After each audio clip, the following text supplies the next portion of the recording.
Yeah. All right.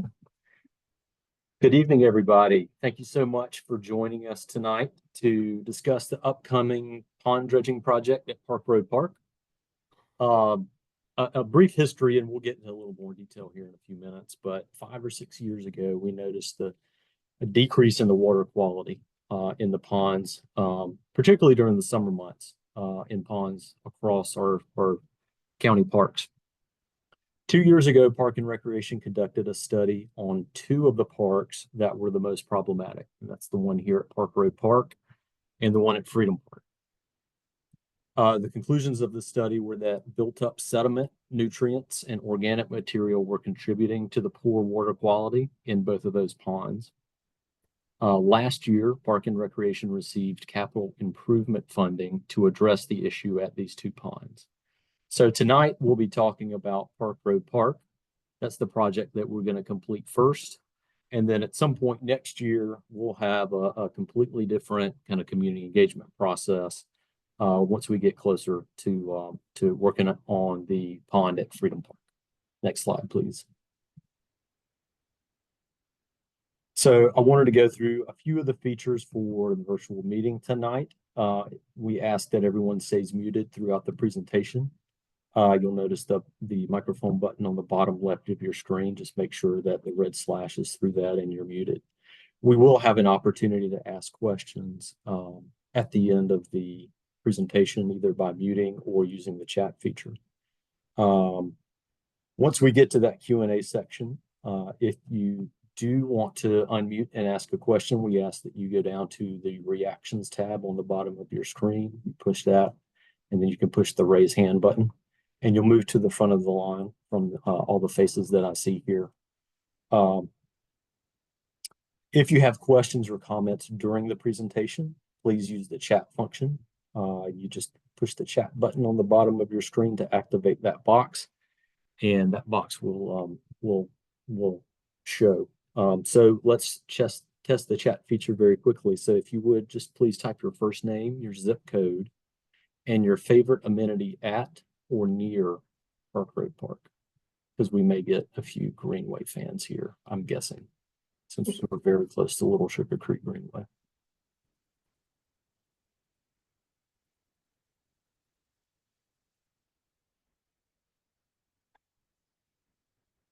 And as people are doing that, I will ask you to move on to the next slide, please.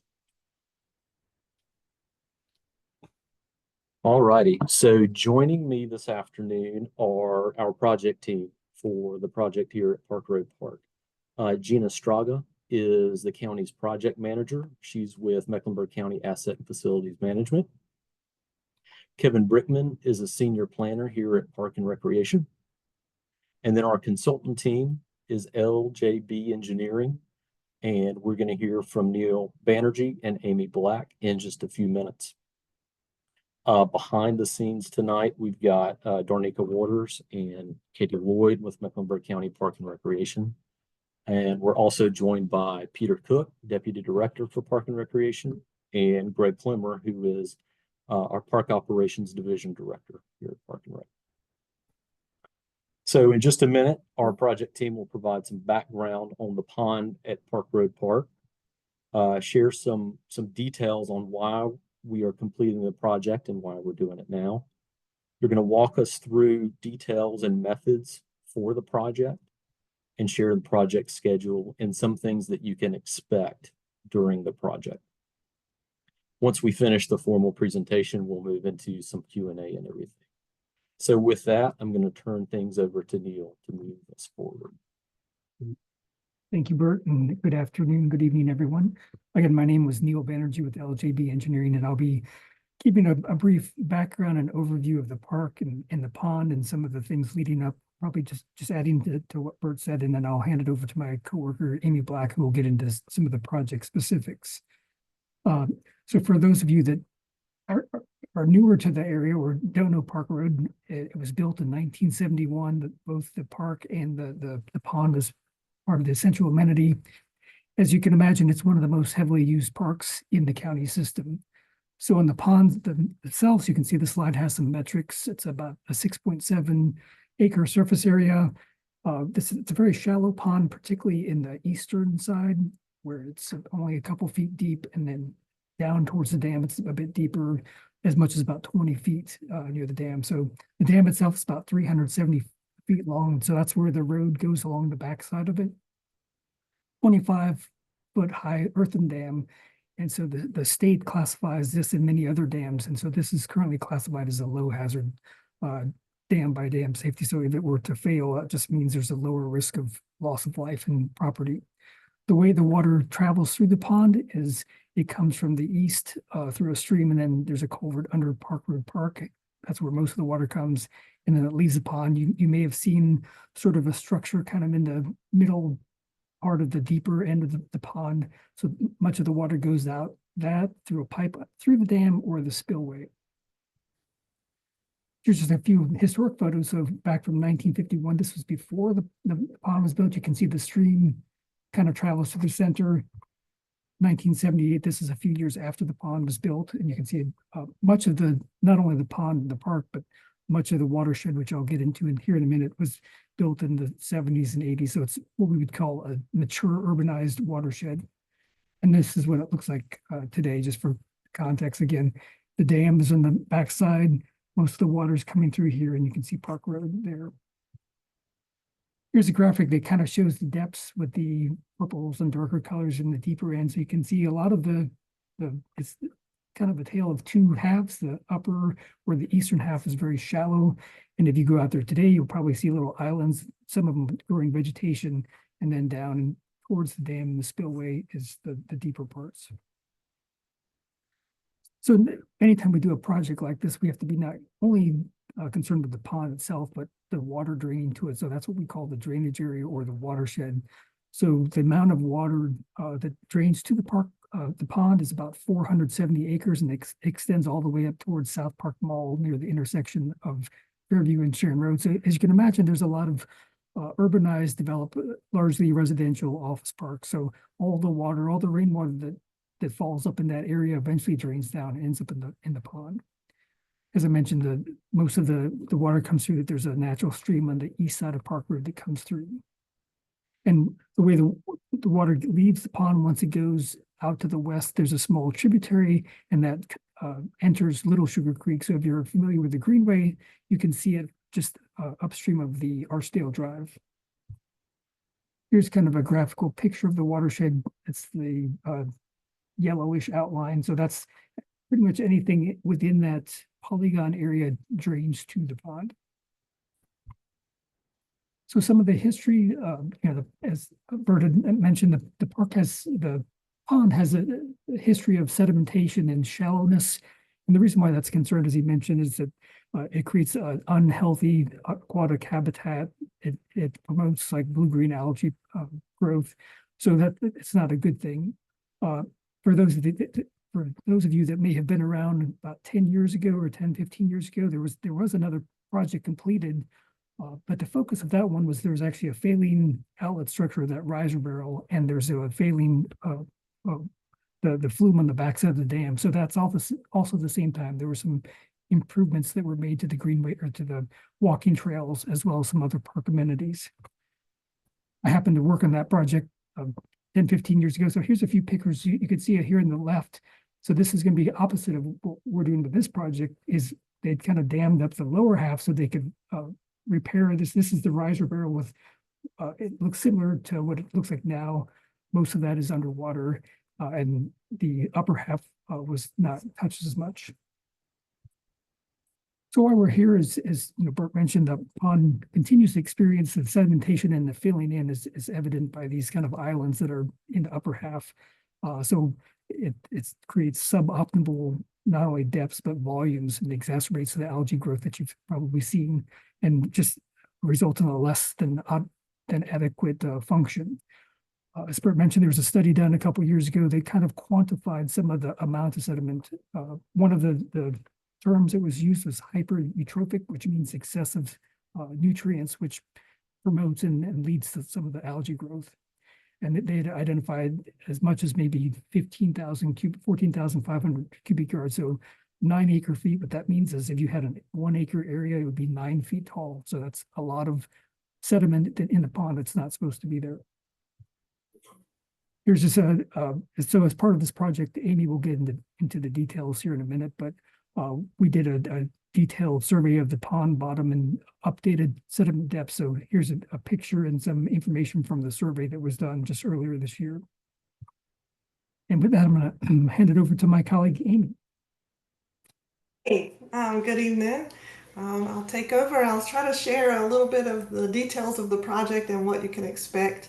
And I'll start with the timing of our project. The graphic that's on this page is from the pavilion work that I'm sure you're all aware is going on. And so we're going to time this project to coincide with that pavilion work so that we have the minimal amount of disruption and impact to the park visitors. So we'll have to close sections of the trail and the pond, and well, for both projects, we'll just kind of do it all at the same time and have the least amount of impact to you guys. So if we go to the next slide, I'll talk about the phases of the project. So we had to start with some outreach and coordination. As you can imagine, there's a lot of stakeholders on a project like this. On an active park that's as active as this park, we have festivities and events and sporting events, all kinds of things going on, people renting shelters, people coming to the park just for daily use. So we tried to do an outreach and gather some data and do some coordination with all of the different stakeholders through the county that have anything to say with what goes on at the parks. Everybody's on the same page. And then, of course, we had to do a good bit of data collection. Neil has already showed you some of our survey and the bathymetric data that we collected. And currently, we're in the evaluation and design stage. So we're looking at how much sediment, what we want to do with it, how much is practical for us to remove, what the ideal conditions of the pond would be for us to determine what we're going to take out of the pond, where we're going to put it, how we're going to make that happen, the timing of everything. And then we'll move into, we've started already creating our construction documents. The graphic on this page is, kind of one sheet from our plans that shows the survey. And we'll just put on top of that, overlay various notes and point out areas for the permitting agencies for where we're going to do everything. So that leads us into, once we have all the construction documents ready to go, we can't just send our dump trucks out there and start working. We have to get permitting from various agencies. So we expect to get permitting from the Army Corps of Engineers, from the State Division of Environmental Quality. We'll need to get an erosion control permit. So there's various environmental permitting agencies that we'll need to go through, as well as local permitting and approvals. And once we have all of that in place, we'll send it out and get contractors to bid and make a selection for a contractor, and then we can start construction. Construction will take a little while, and then there'll be the cleanup and closeout to make sure that everything is put back the way we want it for our park visitors. So on this graphic, I just want to kind of run through a couple of phases of the project. So what's highlighted here is the lower section of the pond, and that will remain wet during the dredging. So a portion of our project, we expect to lower the water level of the pond to expose that upper area, and we'll leave the water level in the lower area will be a couple of feet less deep, I guess, but there's still plenty of water for all the fish and wildlife. Everything will just migrate down there. So we'll have the water in the lower part of the pond for the fish, and as well as fire suppression. That pond is also used for that. The parking lot area will be used for construction access, staging, sediment drying. And you can see how that extends out over to the pond. There's a access area that's already there. It was created from previous projects, and we'll just use that as a good access from that parking lot over to the lake, to the pond area. And some of that area will get our equipment, have some access right down to the lakeside. You'll see in some of the photos of other projects coming up of just how we need to get down there. The red dashed line is an outline of the existing trail that you guys use. And some of that trail will be closed off and on for part of this project. Some of it will be closed probably for the majority, and some of it we'll try to keep as much of it open as we can. But you can expect that red dashed line to be closed. The blue dashed line that connects from the Park Road connector over to the northern part of the park, we will try to keep that open as often as we can. It'll be closed just sporadically, on and off if needed, but for the most part, the blue line will stay open, but you can expect, for the most part, a good bit of that red portion will be closed. And then there's and I've covered in the section of the pond that will actually be drained, and you'll be able to see the lake bed and see all the muck that'll be coming out. And then that's the area where we're going to be removing the sediment. So here we have a few pictures of some mechanical dredging. There's several different types of or methods that we can use to get the sediment out of the pond. Mechanical dredging is just what it says, is you mechanically remove it. So we bring in like excavators, long arm excavators. You can see in that upper right picture, the main part of the equipment is sitting up on the bank, not having to get down into the pond, and they just use the long arm to reach over and excavate out. That works great if you can get your equipment close enough to the pond and from all sides, and you can reach everything. Occasionally you do have to, once the pond is drained and it's dry enough, they can walk out there with the track equipment and be able to have the equipment in the pond, but then they scoop it up and just dump it into the hauler trucks that'll be up on the shore. So that's the mechanical dredging. The other type of dredging that we expect might be used out here is hydraulic dredging. What's different about that? Mechanical dredging, you typically drain the lake so that you can get to the sediment directly. For hydraulic dredging, you leave the water in the lake and you load the equipment up on a small barge and put it out into the water. So you need a couple feet of water for that barge to float. And then almost like a vacuum, the material just gets pumped from that barge over to the sediment bags that we're going to put up on the parking lot area. And they can pump that sludge, kind of a slurry of sediment, up to about 1,000 feet. So it would be easy to get it up to that parking lot area. And that lower left picture is a picture of one of the geo bags. They're pretty large. They're made of a geotextile fabric that you can see that blue hose going right into the top. So they'll just pump that slurry of wet material into those bags. And then over time, the water will drain out. Those bags will let water drain through, but it holds the sediment in. Once the sediment is dry enough, they'll come back, open the bags up, and then load that material into a dump truck and haul it off. So eventually, either mechanically or hydraulically, all of the material gets hauled off site in a dump truck. So let's talk about the proposed schedule. So we started, several months ago, we started with our data collection and evaluation. Currently, we're in the April to August timeframe for evaluation and design.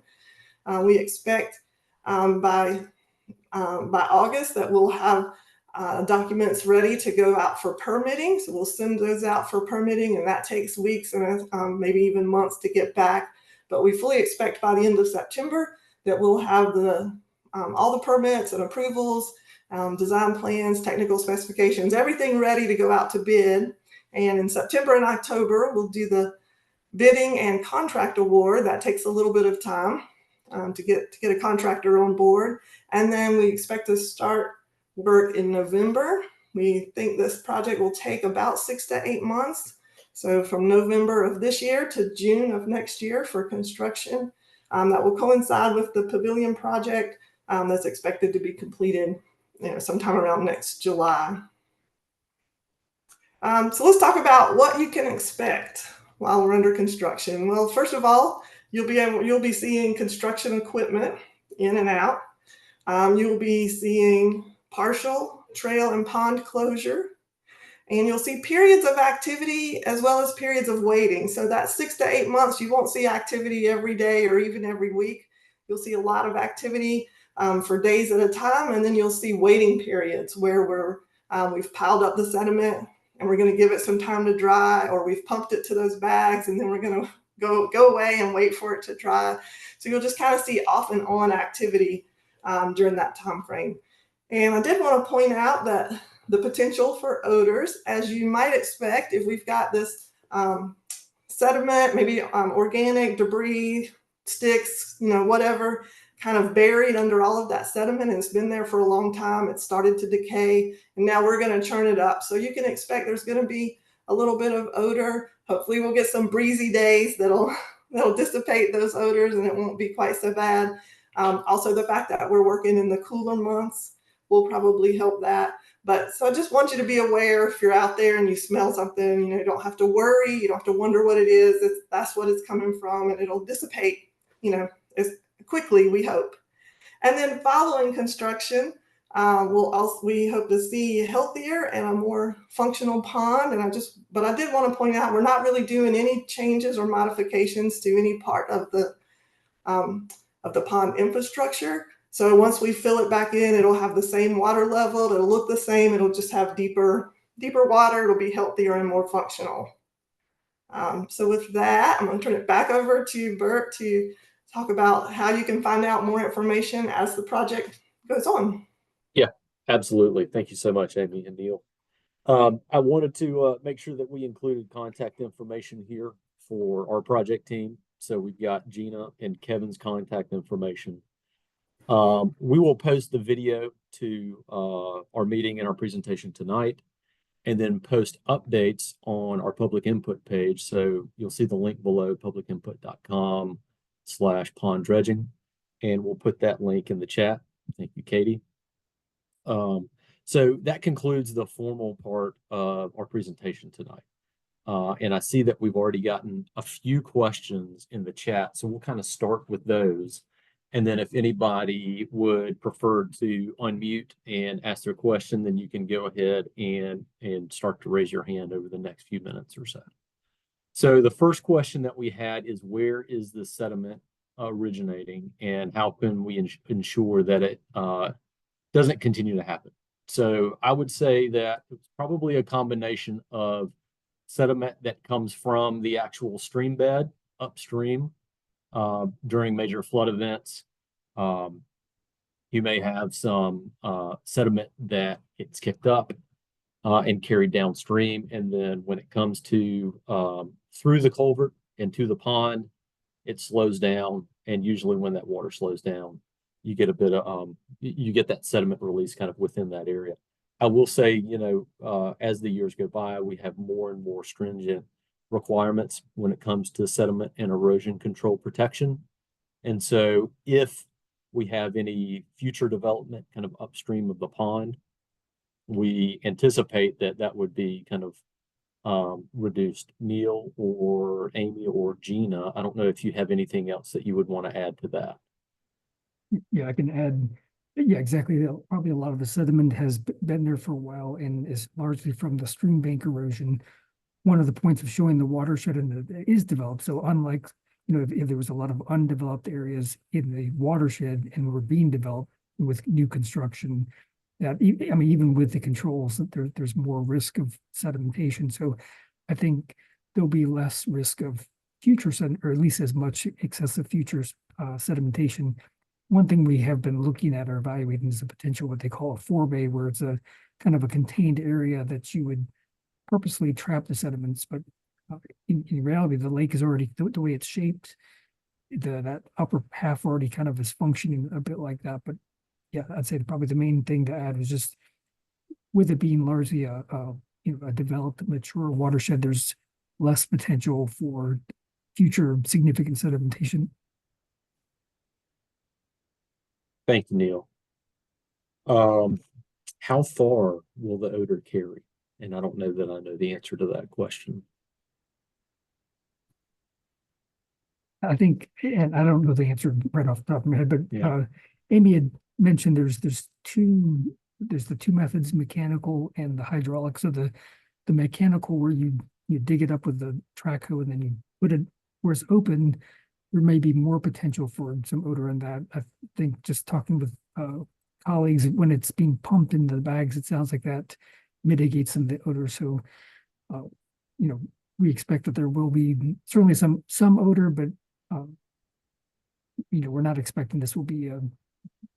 Certainly knowing that the treatment plant is close by as well, we're not expecting this will be a major odor issue. I'll also add, from a scheduling standpoint, we kind of pushed the beginning of this to later in the fall, moving into winter. It's going to reduce the amount of odor that's expressed and off gassed out of that material in the colder months versus if we were doing it in the middle of the summer. So that went partially into the scheduling of this project, and it kind of answers a little bit of Bill's question, the next question about the Freedom Park project. That's most likely not going to begin until sometime later in 2025. We haven't specified that one quite yet. We wanted to get Park Road Park kind of out of the gates first, so we could align the project with the construction of the new indoor pavilion project. So both of those things were kind of completed at the same time. Let's see, how deep will the pond be when the project is finished? That's a question from Tom. So we're not going to change the depth of the pond on the west end, on the deeper end. And I think Neil mentioned that it goes down 18 to 20 feet deep. But what about the depth of the pond kind of on that east side? Well, yeah, that's where most of the sediment is, and we still have to evaluate to get those more precise depths. But it will probably, right now, it's more in the 1 to 4 feet. I would expect it's going to be more like in the 3 to 6 or 7 feet. Okay. And then a follow-up question to that, will the water be more clear once the project is finished? I would suspect so, since, yeah, right now you see it's shallow, so you see the sediment, and then anytime there's new sediment loads, it would tend to muck up more. So I think that, having that deeper, more, but I mean, any new sediment that comes in is going to kind of settle out. So I would suspect it will be clearer. Okay, great. This was something that we talked a little bit about earlier this week. Question from Chuck, where will the sediment be disposed of? So typically it's a means and methods issue. And so typically it's up to the contractor to identify a location to dispose of the sediment. We don't have space or need for any of that material at the park itself. So that's something that will ultimately be trucked off site. Amy and Neil, I don't know if there's anything else you would want to add to that. I will say that as part of the permitting, we'll have to permit where that's going to go. Okay. And our permitting will say it will go to a permitted facility. So some of the contractors have permitted facilities if they have a way to reuse that. Otherwise, it'll go to the landfill and be used as a cover for landfill activities. Thank you. All right, let's see. Let's see. Next question we have from Keegan. Will they be able to stock trout in the pond after this? And I think Greg Clemmer's still on the line. I'm not sure. And I know there are a few ponds in our system that we do stock. I don't know if we stock this pond or not. Yeah, we can stock it once it's all cleaned up. Yeah. Well, there we go. Yeah, the answer is yes. Fantastic. All right. So next question from Britt. How often do ponds get dredged? So Neil shared a little bit here at Park Road the last time that the pond was drained and somewhat dredged was back in 2010 to 2011 when the standpipe was repaired. There was a little bit of sediment removal as part of that project. So that was quite a bit ago. In terms of Freedom, I don't know that we have any record of that pond being dredged.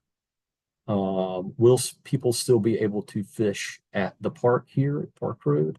And the answer there is yes. So even though about half of the surface of the pond is being drained from a volumetric standpoint, it's only like 20 to 30% of the pond. So we've got plenty of water here to sustain our fish and turtle friends that live there, and people will have access kind of to the banks on that end of the project. Matthew has asked, will the water quality of the other side of the pond be monitored during the project? Good question. Neil or Amy, is that something that you typically do in other dredging projects where you're still leaving, part of that pond wet? Typically, we would put up some kind of contamination device between so that none of that exposed sediment migrates to the deeper end of the pond. But we don't typically do sampling. Okay. Could be an option if that was desired, but it's not typical. Yeah, and I think that may be an opportunity for us to partner with another county agency, Stormwater Services. They've assisted us in some monitoring in the past, and so we could monitor that from a health standpoint. And then from a sedimentation standpoint, as Amy mentioned, that would be part of what we would go ahead and monitor on a daily basis during construction. Not only that, but any other silk fencing or anything that we have kind of on the perimeter of the project. And I can add, so that there's certainly the potential, like during construction, there might be, a storm event where there's a lot of rainfall and runoff that comes through. So that will be part of our plans to show what, the erosion control, even kind of within the pond to protect, big washout. Mm-hmm. All right. Bill's asked another good question here. Is there a preventative program put in place after dredging to reduce sedimentation in the future? And so I know in some other projects that we've done, we've constructed forebays, particularly in a pond like this, where you've got one source, that stream source that's feeding the pond here. Is that something, Neil and Amy, that we would think about doing for this project, to where we're just going in and dredging a much smaller area in the future? Yeah, that's something that we've been looking at. Another technique is, in addition to that, would be if it's primarily stream bank erosion on the upstream, would be a stream stabilization project, but that probably would be a separate initiative. Okay, fantastic. All right, let's see. Do we have any other questions? I don't see any more in the chat right now. So if anybody has any other questions and aren't shy, please raise your hand and we'll get you off mute. I will say we've had a few questions filter in over the last week or two. And so we've made a point to try to address those kind of in the information that we shared during the presentation. You saw that we recorded this. We will post the video to YouTube, and we will post that link on the public input page. We'll also include a just a general kind of questions and comments box there. So if you have any other comments, or if you have neighbors that weren't able to attend tonight who might have questions or comments, direct them over there to the page, and we'll monitor that on a daily basis and make sure that we answer any questions or anything that we have coming up. But this is a little bit of a different project for us, but it is an exciting project. Anytime that we can go in and improve the quality, and in this case the water quality within our parks, we're excited to be able to go and do that. And then, like I said, sometime next year in 2025, we will have a little better idea of what that final schedule and what the project is going to entail at Freedom Park. And so we will have a meeting or a series of meetings to make sure that we educate everybody about that project as well. So unless anybody has anything else, we thank you so much again for joining us tonight. And we look forward to seeing you in a park or on a trail very soon. Thanks, everybody.